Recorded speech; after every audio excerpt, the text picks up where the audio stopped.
Hello, everybody. Welcome to a new episode of the Dissenter. I'm your host, as always, Ricardo Lopes, and today I'm joined by Dr. Ralph Schroeder.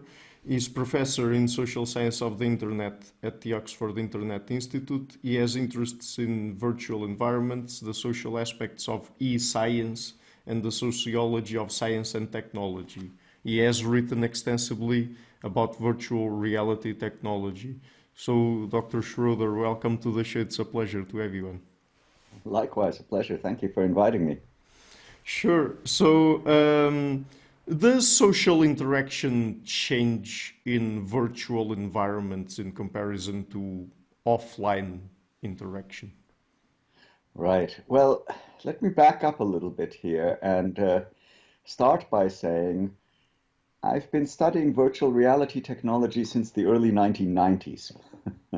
So that's a long time. And um, at the same time, I stopped focusing on that area of research about more than 10 years ago. I wrote my last major book on that topic. I think it came out in 2010. So I haven't been doing that research for some time. But the reason I think I can answer your question is because not much has changed in that time. That is to say, the technology was basically in place some time ago. And one thing that has happened continuously, even since the early 1990s, is that people have speculated. We will live inside virtual worlds, we will spend our time there, and so on. And so virtual reality has always given itself to a lot of speculation. The problem with that is that virtual reality can be anything and nothing, if you like. And what I have tried to do in my earlier work, and I stand by that, is to define it very carefully.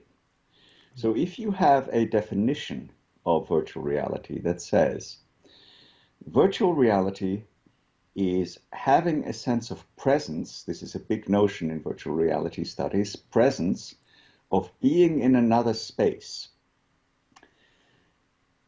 then you define it very carefully because being in another place means you're there with your senses. So it's an empirical definition.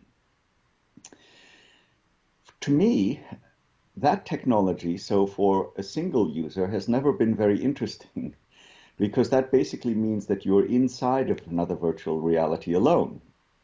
The much more interesting thing that I've studied for many years is being there, what I call being there together, that is having a sense of co-presence with another person. Now you might say, well, that's just like the two of us here. But, we only really have our faces to interact with each other. Mhm. And that does change social interaction, obviously. You and I would interact differently if we were sitting across a table from each other. But co-presence can be defined as having a sense of presence in another space, again, through the senses, through the eyes, through the sound and other senses potentially, and having a sense of being there with another person and interacting with that person.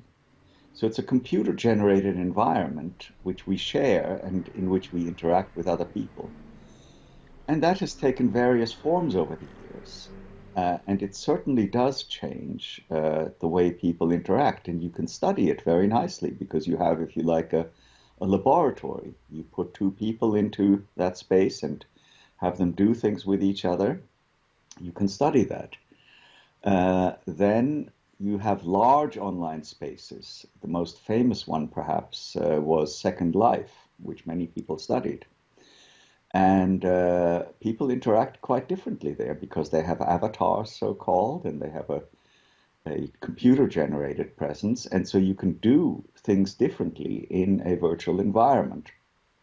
But the thing that people mean, does social interaction change? Well, of course it changes if you have certain media and you interact via those media. I mean, interaction also changes for the two of us if we communicate via email. And so it's very good to study, but you have to be very precise in how you define virtual reality and virtual environments. Mhm. And when it comes specifically to immersive virtual environments, I mean, is there any difference there? Right. So that's a great question. And people who have studied this typically distinguish between desktop environments. So that would be something where we have a laptop and you and I might share the same space via that. Or immersive, that typically means you have a head-mounted display or a headset, as it's sometimes called, or you have something called a cave, which is a whole room which generates the environment. And I think the interesting thing there is that those are quite different things, and yet they share certain similarities. You share that you might move through different spaces, like in a computer game, but you also might have a full body presence in a cave type environment or with a headset on, and then you experience the environment much more strongly. And I think, again, there's a lot of myth that is quite interesting to think about here. One of the myths I think that is so interesting and that people ordinarily still have is that face-to-face interaction is always better. So, if you and I were sitting across the table, we would interact better than if we were in a virtual environment. And I think the most wonderful experiment that we did was that we actually proved that that's wrong. And let me go into that experiment a little bit in detail. Sure. So what we did was we had two room size environments, caves. And I was working at the time in Sweden. And we had a cave in Sweden, and we had a cave in London, the people that I was working with. There's a wonderful set of researchers there. And we hooked them up. And we made them do a Rubik's Cube puzzle together. It's not a big Rubik's Cube, it's a scaled down version. But they did it, one person in one place, one person in the other. And we proved that you could do a Rubik's Cube together as well in the virtual environment as you could in real or in the physical space. And the reason we proved that is because we literally had two people across a table putting the Rubik's Cube together on a table, on a physical table. And it takes the same amount of time, and you can show that. And it's quite different if you have a laptop and you have two people in that same environment, because that's very difficult actually to move things around, blocks around. So if you want to do certain things in immersive virtual environments, they're very good for that. And you can imagine why a room size environment is very good for moving blocks around. Because you can give each other the block, you can look at it in different ways, you can throw it around if you like. But that's a very unique kind of thing. And I think people tend to think that face-to-face is better because we have so many different cues, right? I'm looking at your eyes, you're nodding now, you're raising your eyebrows. Those are very good to detect face-to-face. But if you and I were building a Rubik's Cube or exploring a space together, we could fly around and so on, a virtual environment might actually be better for that. So I think we have to think about these things very carefully. And we have to think about what it is, which kind of tasks, which kind of interactions we could do in a virtual environment that would be better and easier to do and maybe richer to do and maybe more fun to do in a virtual environment than they would be in a physical environment. Mm-hmm.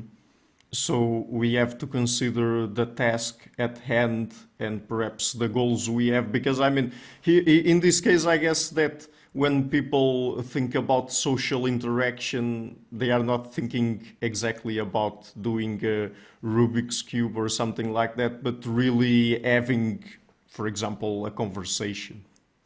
Right, and a conversation is a very good example. And that, for example, that specific example is a very good illustration of what you might actually be able to do better in a virtual environment. A very specific example here is that The group in London, for example, Mel Slater is a famous researcher in this area, and he showed that if you have a fear of public speaking, if you're a lecturer and you're afraid of speaking to an audience, then it might be actually quite good to practice that in a virtual environment. So you put the headset on and you literally see a table around you with lots of figures, and they could be animated or they could be real people, other people with headsets on, and you're talking to them, and the reaction can be kind of experimentally moderated. So people can be nodding in agreement with you, or they could be shaking their heads, or they could be falling asleep, and so on. And that way, if you have fear of public speaking, it might be very much more easy to practice that in a virtual environment than it would be in real, where you might be actually terrified of speaking to a group of people. But again, think about that and think about the different scenarios. You might be trying to practice acting. You might be trying to practice a job interview. You might be trying to, again, the interesting thing about virtual environments is that they are spaces. So you can do things in virtual environments that you cannot do in real. You can fly over things. You can throw them around. You can manipulate them. You can explore spaces together. But those are, as you say, a series of tasks and a series of interactions, and those can be done better. I think one of the things that strikes me in these 30 years or so of studying virtual reality, virtual environments, is that people don't really consider what it is specifically that we can do better there. And that's why people say that virtual reality has never really found what's called a killer app, a killer application that would really make us go inside virtual environments. It's interesting to think about because, for example, video conferencing, like we're doing now, also never really had a killer app, so-called. It wasn't really ever taken up. It was around in the 1960s and 70s even. But, and then it became much more popular with Skype and other technologies like this. But it was really, the killer app in this case, so to speak, was the pandemic, right? Nowadays we teach online, we do these kinds of interviews much more online. That's just all of a sudden taken off. And the reasons for that were external, right? We could no longer interact face to face. And so the technology all of a sudden took off. And it's not possible to predict really whether that kind of same thing will ever happen with virtual environments, with virtual reality. Who knows? But at the moment, at least, it has mainly found some niche applications, some interesting example, training to do dangerous things and so on. And gaming, of course, is by far the biggest application so far, but it has never really found its place. And so I think with all the speculation, I think we still have to wait to see what that technology really enables us to do and when and how. Mm-hmm. But by studying people's online behavior, can we learn anything new about people's offline behavior? Is it possible to extrapolate from one medium to the other? And is that something you study and are also interested in or not? Yes, absolutely. I think it is possible to study things, and that's why virtual environments were such a great thing for people like myself who wanted to study social interaction. So I think you can also study things like Second Life, as it then was. I don't know if that's still popular, but there are certainly many online large-scale worlds where many thousands of people are interacting, and that can be studied as a kind of prototype society. Who owns property? How do they develop it? How does it work when people come together and have to make their own social rules for how to behave in a place? That's very nice to study, and that's the kind of large-scale virtual environments. On the other hand, people have used gaming to study how people engage in teamwork. People have studied immersive environments to do things like, for example, another scholar I know in Stanford has tried to study how people can become more environmentally aware. So he has put them into an immersive environment and literally had them cut down with a chainsaw redwood trees. He's in California. That makes sense. And so he makes them cut down redwood trees in order to see, well, once they've cut down redwood trees, does that make them more environmentally aware of the damage that that causes? Well, that's a really interesting application. And so we can learn from that whether those kinds of scenarios make people behave differently. But again, it's a tool. It's for the social scientist, it's a wonderful tool, and it can be used in different ways. But we also have to think about the limitations. Right.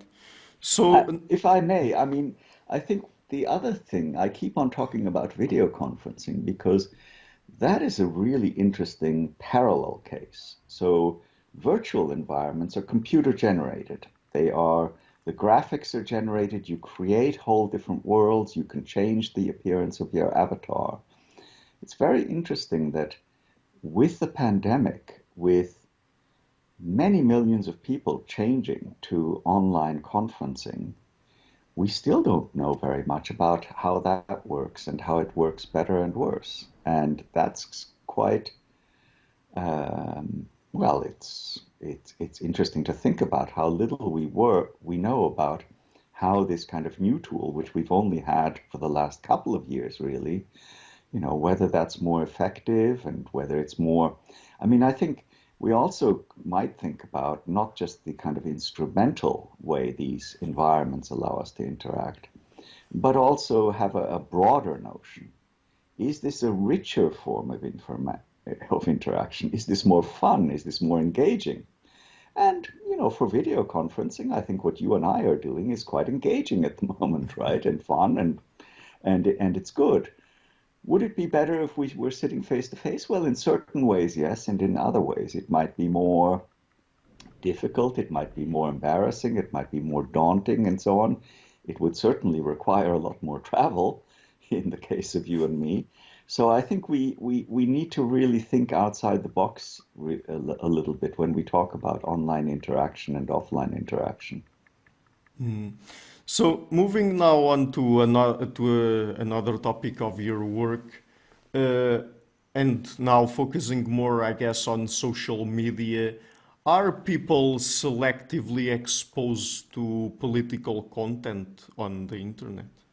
Right. Well, I think it's worth just saying that um, I've been studying virtual environments for a long time. Now you're going into a quite different area. So I think we might back up a little bit here. So more recently, I've been doing a lot of work in a much more traditional area, which is how people are exposed to news and political information. Hmm. And that, of course, is something that people have been studying, goodness, since the 1930s and studies of propaganda and so on. But here again, we have some new tools for studying this area. And when you refer to selective exposure is a technical term in media or communication studies that means that people are exposed to certain types of information more than others because they seek that kind of information.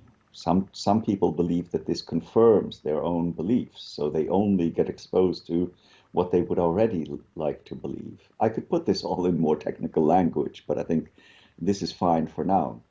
Now, recently I've been studying, in particular, in a large-scale project, we've been studying populism and the politics of populism, which obviously is a major topic since Brexit and since Mr. Trump. Now, what we did there, I think you asked whether we can have new tools for the study of certain things. Well, what we had in this case was a wonderful data set, which meant that for several countries in Europe and for the US, we had what's called web tracking data.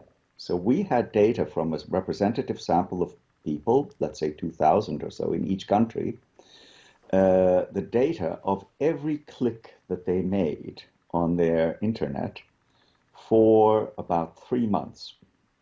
So, every click on your browser, whether you were going to the BBC News website or whether you were going to I don't know, some shopping website and what have you. We recorded that over the set of 3 months. And that kind of data is becoming more and more available to social scientists. But what was quite unique and what is much more rare these days is that we could combine that with a survey. So at a couple of points during that 3 months, we asked people a battery of, I think it was over 100 questions.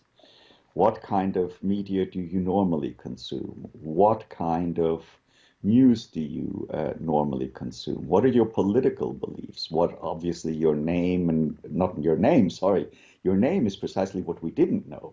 So all this was anonymized, but what gender are you? What age and so on? What income do you have? So we knew a lot about these thousands of people, and we knew what they clicked on. Now, this allowed us to study selective exposure in a more in-depth way than has been previously possible, apart from a very few teams are working on this around the world, this kind of data. And because we were studying populism, we were particularly interested in whether right-wing and left-wing populists went to kind of different news and political information sites than others. This is a very long-winded way of answering your question, but I'm getting to the question. So when you ask, are certain people, such as right and left-wing populists, exposed to different kinds of information and news, the short answer is yes. And we could show that by reference to a representative sample, and because we knew that they had, for example, said, I voted for Mr. Trump, or I voted for the alternative for Germany, or something like that, or I voted for the yellow vests in France.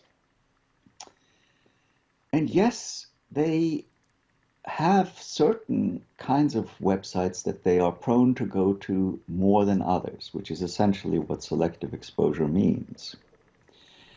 And we published some papers about that, which I think are quite interesting in what they show us.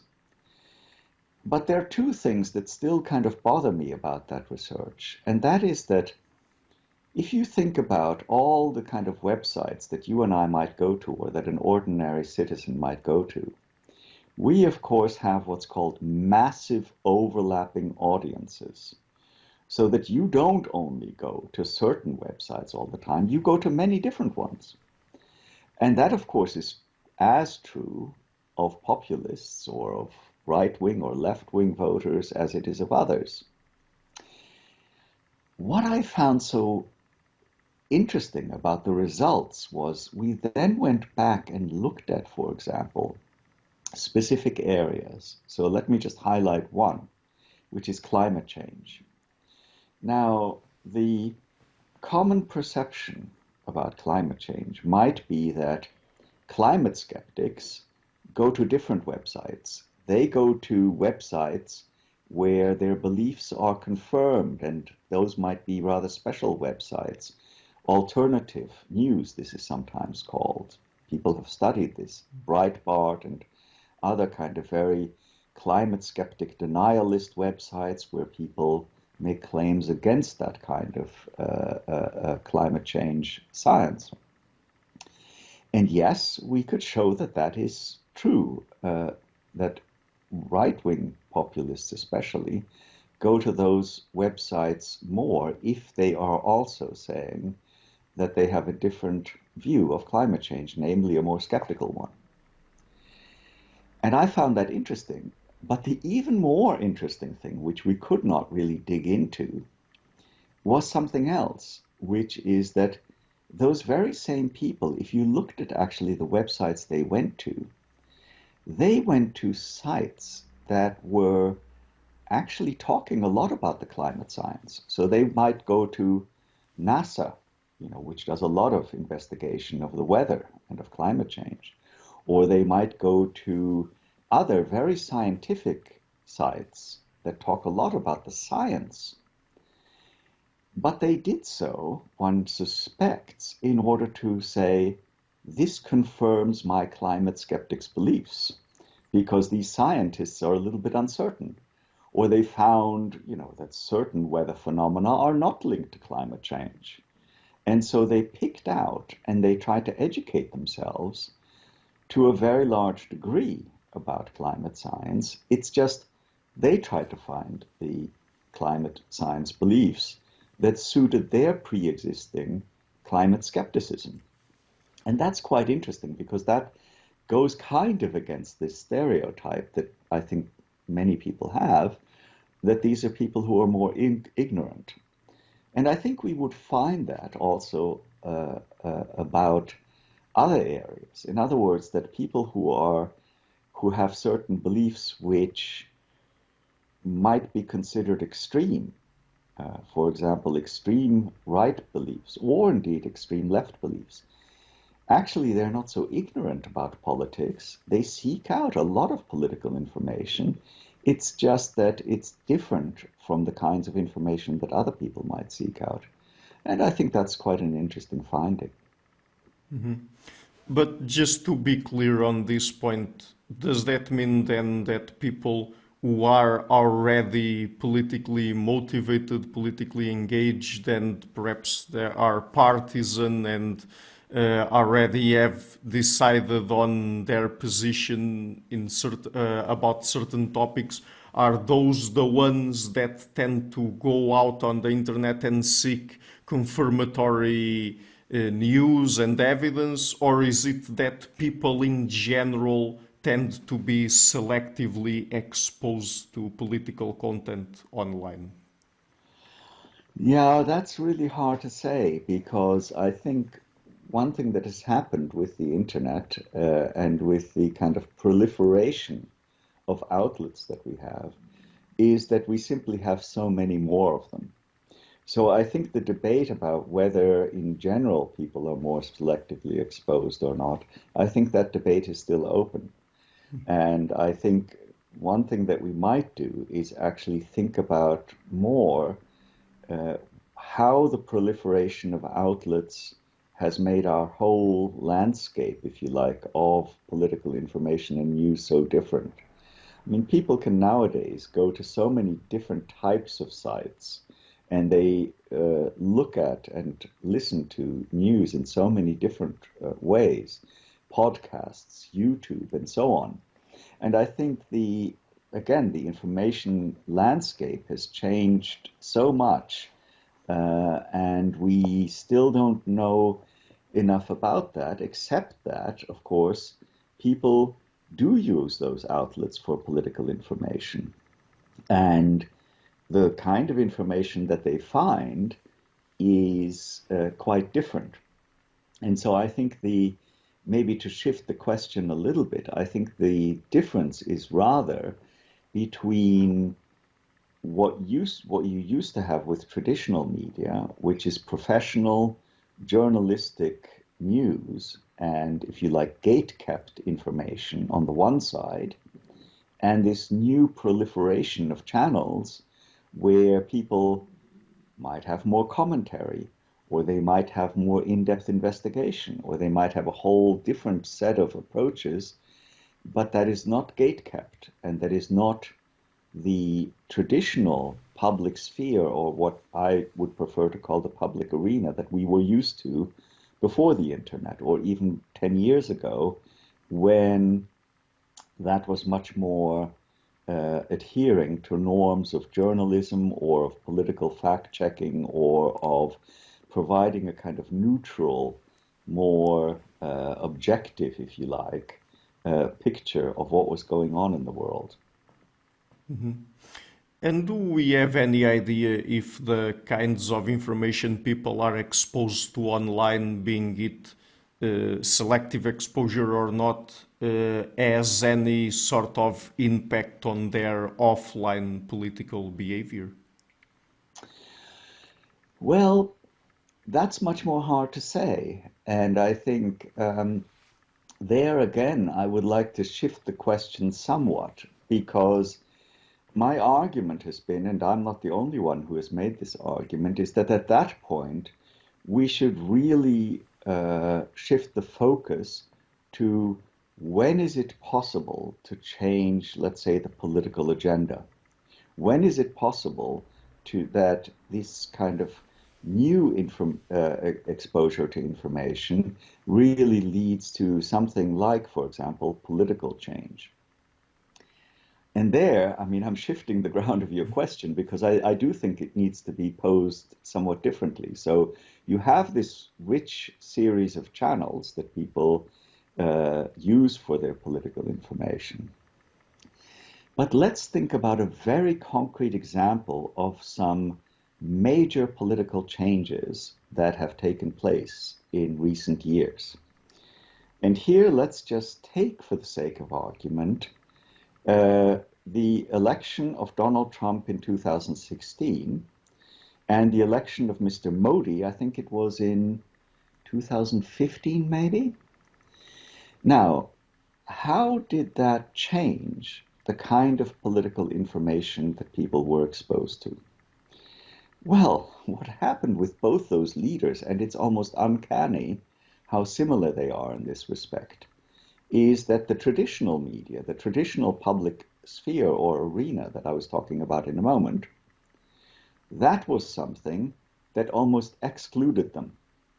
That, for example, in 2015, when Mr. Trump announced that he was running for president, most of the traditional media ignored him and said, "This is very unlikely to happen. We're not going to cover this."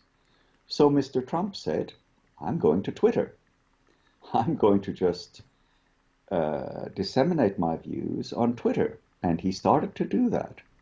The same thing happened with Mr. Modi, that he was actually ignored by the traditional media when he was first thought to be running for prime minister.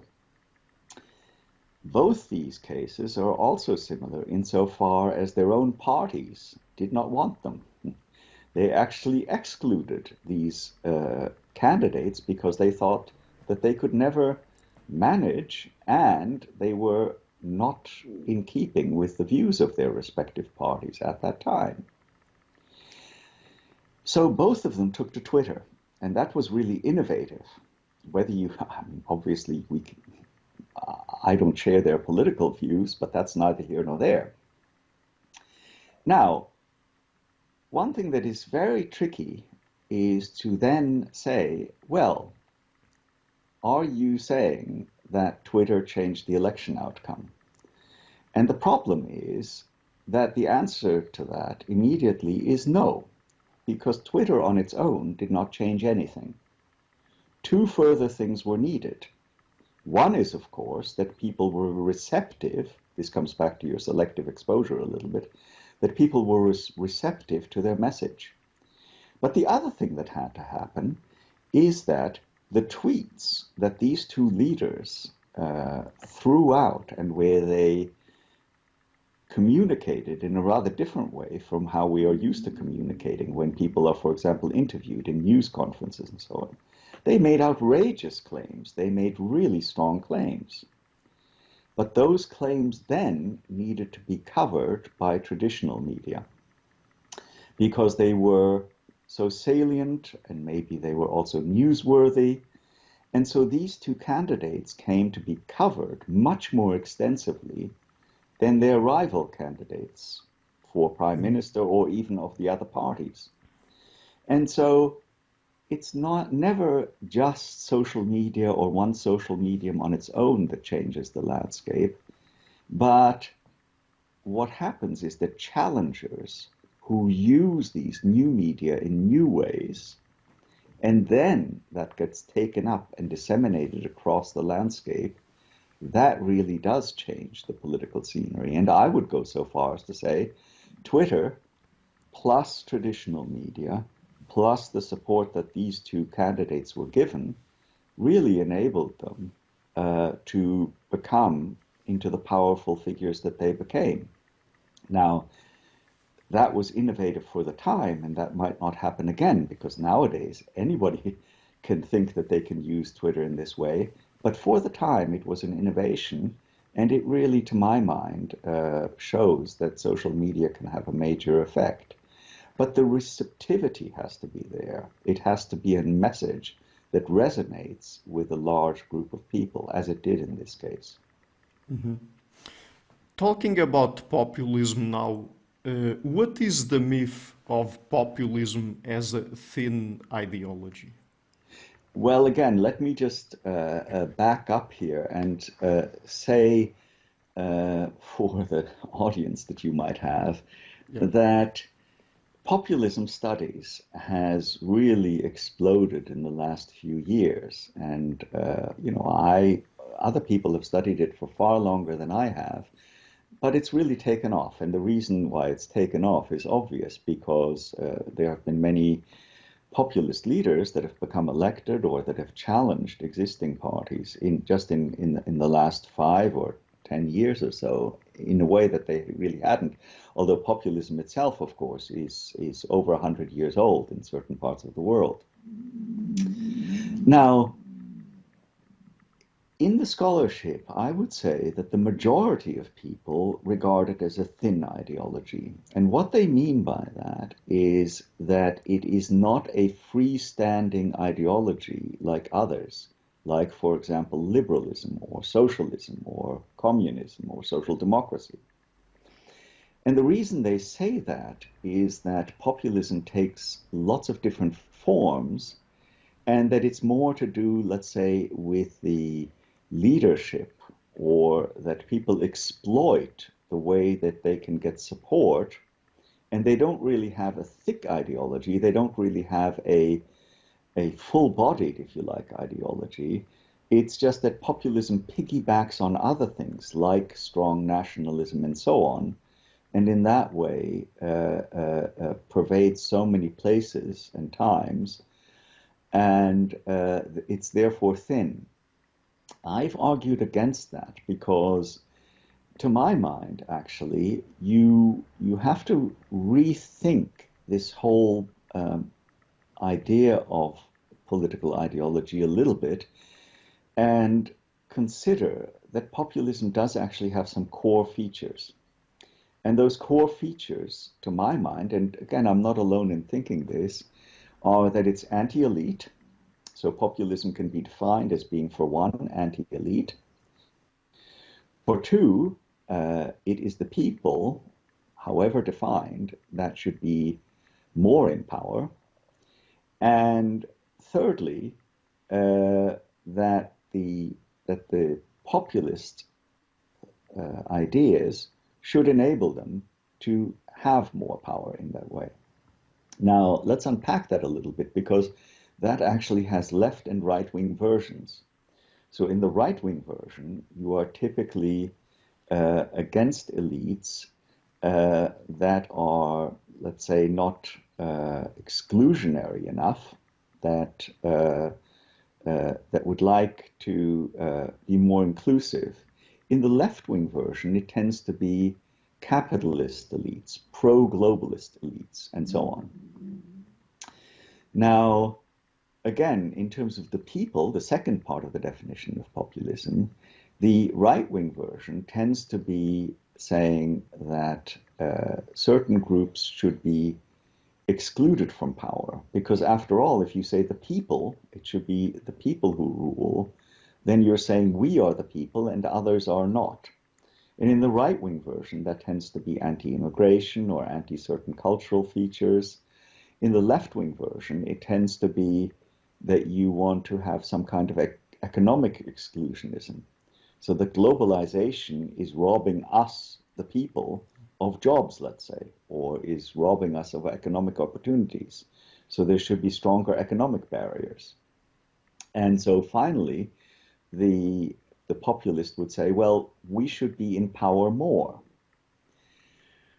Now, coming back to the question of whether that's a thin ideology, well, actually, I think it is a strong ideology. It has certain core features, and it is as rich, if you like, or as cohesive as other ideologies.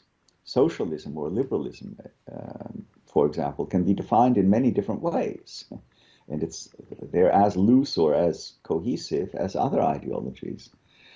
But if we think about that, then that makes the contemporary landscape of politics rather strange because I think populism is a little bit confusing because it tends to go beyond right and left in some ways, beyond right or left-wing ideologies.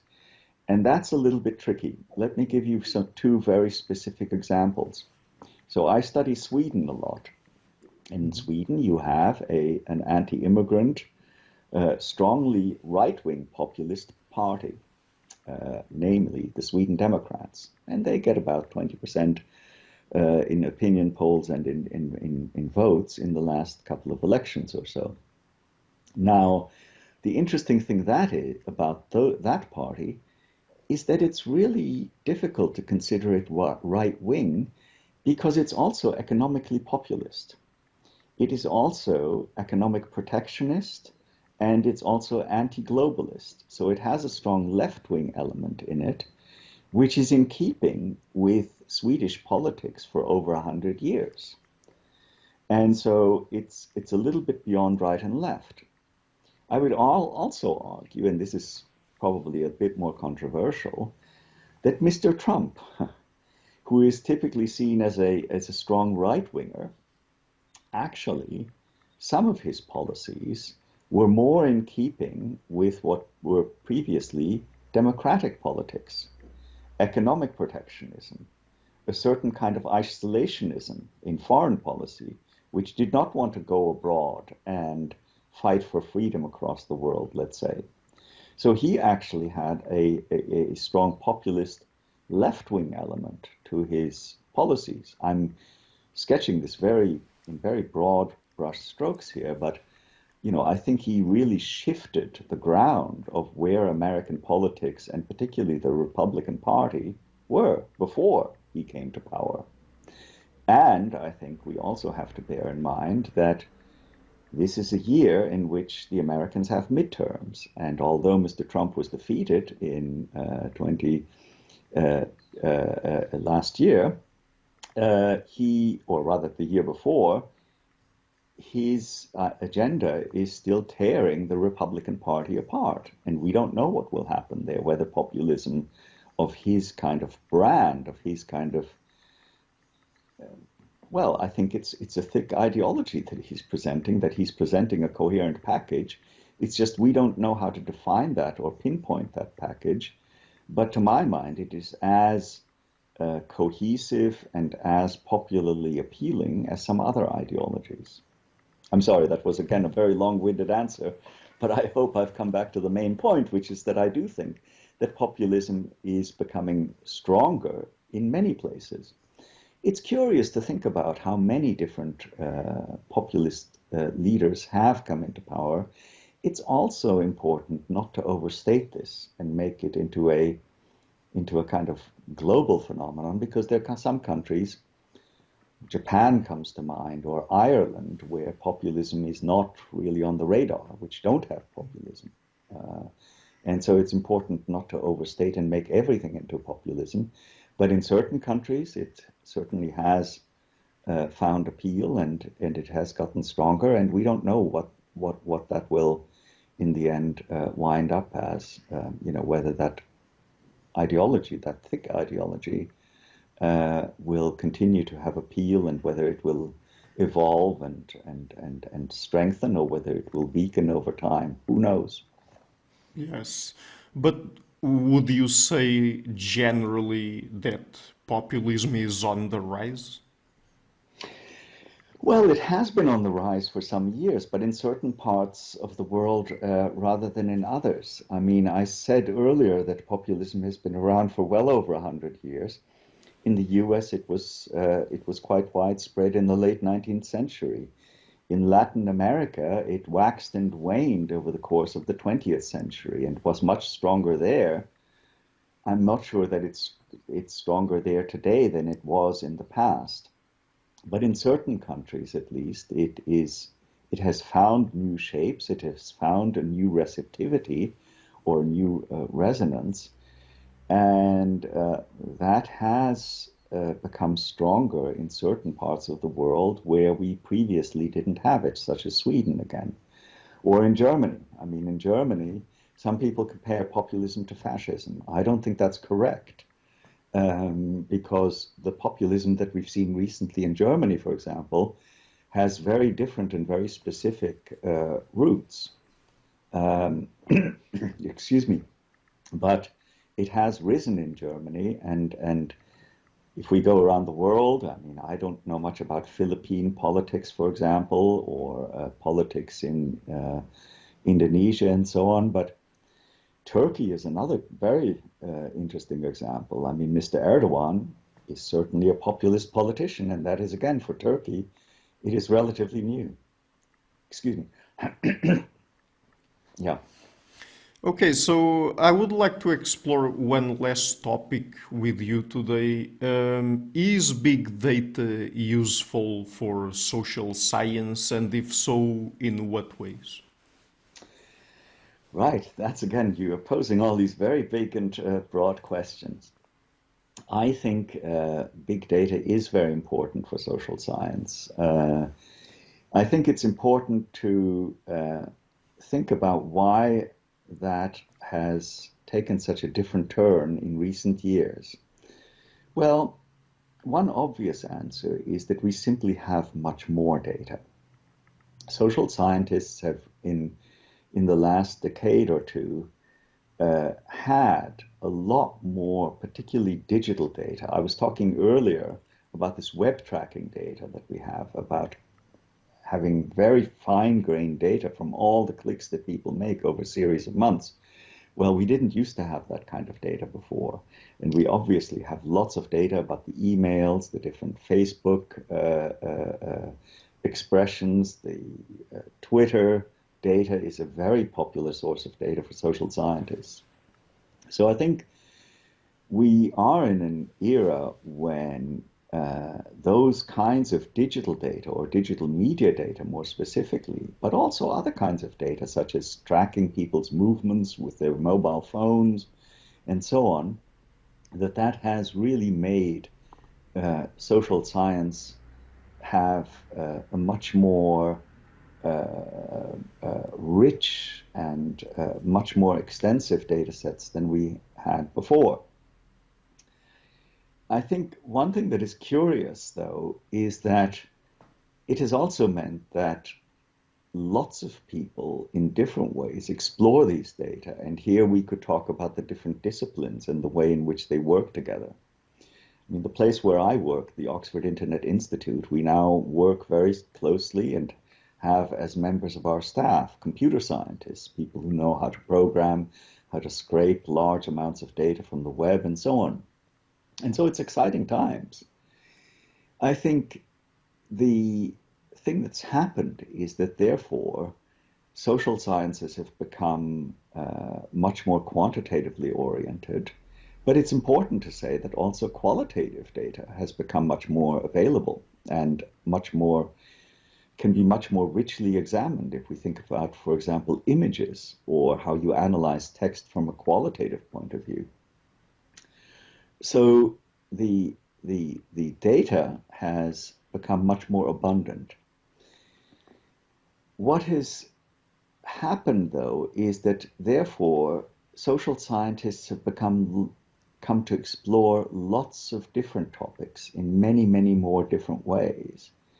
And I've argued that what is interesting here is that only in certain topics that does social science therefore become more cumulative. And by cumulative, I simply mean that people build on each other's results.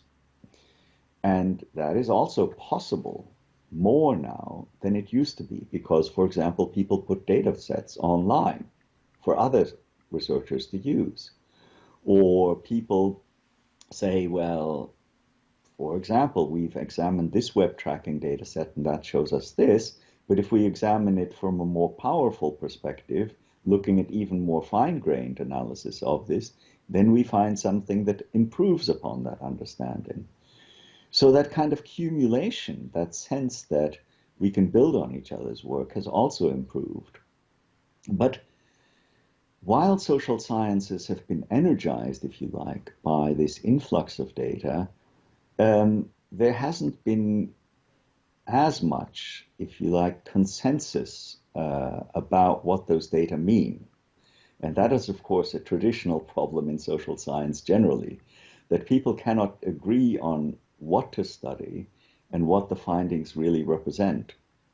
So I think the answer that I'm kind of moving towards here is that theoretical integration, the way in which we make sense of these data and put them together into some kind of theoretical wholes, that is not as advanced as strongly, but I think that's an opportunity that still lies in the future, where a lot more really, really interesting work can be done, so that you pull all these interesting big data studies together and try to make sense of how they really allow us to make social sciences more coherent. And I think that's perhaps a really promising arena for future social science to work in. Yes, that bit about theorizing was precisely what I wanted to ask you about. Do you think that big data in any way makes it more difficult for people to theorize on those big, huge sets of data that we have now? Or is that not really a big issue? Well, it is a big issue, but it's not something that you can easily say it's one thing or another, because of course people are able to theorize more strongly and more powerfully. It's just that that kind of theorizing has not, if you like, gone in lockstep enough with all these different studies. So I think a different way to put this is that theorizing has lagged behind the explosion, really, that we have had in all these different domains, in all these different ways, that have studied so many different things in new ways. So I think that's still to come. And again, I don't think we know whether theorizing is going to be able to become stronger, because that depends on a lot of other factors, such as whether different social science disciplines like economics and psychology and sociology can work more closely hand in hand, whether they can arrive at agreements, whether they can find that there's much more scope for consensus and for accumulation in that way than they might have done in the past. But those are bigger problems and bigger issues in social sciences. I think the possibility of theorizing more strongly is certainly there. And I think that's probably one of the most exciting things happening in social sciences, that people are starting to think about how do we bring all these different results of, I mean, we've been calling it big data. You could equally well say it's computational social science, or a kind of social science that's enabled by having these new data sets. Also, old data sets. I mean, I think we're talking about digital media, but there are so many different data sets that are being explored now that are so much more rich, so much more long term. If you think of the work of the French political economist Thomas Piketty, for example, he is putting together data sets about wealth and particularly income over the very long term. Or people who study violent conflict, who are putting together data sets about wars and how they've influenced states over the long term and what that has meant.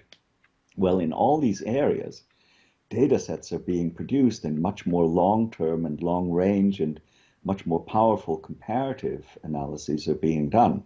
But theorizing them, bringing them together, that's really a question of, thinking about that. And I think we have had eras in which people have brought theories more coherently to bear, but it's difficult to see how that could be done. But I think, again, Piketty and others, and in digital media, there are also certain people who are trying to bring these data together. And again, I think that's a very rich and promising area for the future. Very well. So, Dr. Schroeder, before we go, would you like to mention any places on the internet where people can find your work? Well, my website certainly has all my papers, and I think the Oxford Internet Institute. I mean, I think one of the joys that I've had in recent years is to be among a community of scholars. I mean, we're not the only ones studying the internet, obviously, but I think we do a lot of interesting work, and there are a number of places that are doing exciting work in this area, and it's been really fun to work on this topic. Just as it was fun to work on virtual reality from the early 1990s, I was working in different places and with different people at the time, and I worked in Sweden for a while. But now I've been at the Oxford Internet Institute, I think, for 15 years, and it's been a wonderful experience because we work with so many different disciplines and with so many talented students here. It's been a joy. Okay, great. So thank you so much for taking the time to come on the show, and it's been a real pleasure to talk to you. Right. Likewise, very good questions, very interesting discussion. Thank you so much. Okay. Hi guys, thank you for watching this interview until the end. If you liked it, please share it, leave a like and hit the subscription button. Please also consider supporting the show on Patreon or PayPal. All of the links are in the description of the interview. This show is brought to you by Enlights Learning and Development Done Differently. Check their website at enlights.com. I would also like to give a huge thank you to my main patrons and PayPal supporters, Karen Litzke, Anne Blanchett, Perega Larsen, Lau Guerrero, Francis Ford, Hans Frederick Sunder, Ricardo Vladimiro, Craig Healy, Adam Castle, Olaf Alex, Jonathan Wiesel, Jacob Klinkby, Matthew Whittingbird, Arno Wolf, Tim Hollacy, Henrik Alenius, John Connors, Paulina Barron, Philip Forrest Connolly, Jerry Mueller, Herbert Gintis, Bo Weingard, Rebecca Newberger Goldstein, Dan Demetri, Robert Windiger, Rui Inácio, Arthur Coe, Zup, Marco Neves, Colin Holbrook, Bernardo Seixas, Paulo Santurbano, Simon Colombo, Jorge Espinha, Phil Kavanagh, Robert Inguanzo, Michael Stormir, Eric Neumann, Samuel Andreev, Tiago Nunes, Bernard Ugni, Alexander Dunbauer, Fergal Cusson, Evan Bodrenko, Hal Herzog, Don Ross, Jonathan Librant, Oslam Bullitt, Nathan Nguyen, Stanton T, Samuel Correa, Eric Hines, Mark Smith, J.W., João Eira, Tom Hummel, David Sloan Wilson, Yacila Dez Araújo, Eden Solon, Romain Roach, Dmitry Grigoriev, Diego Londonio Correa,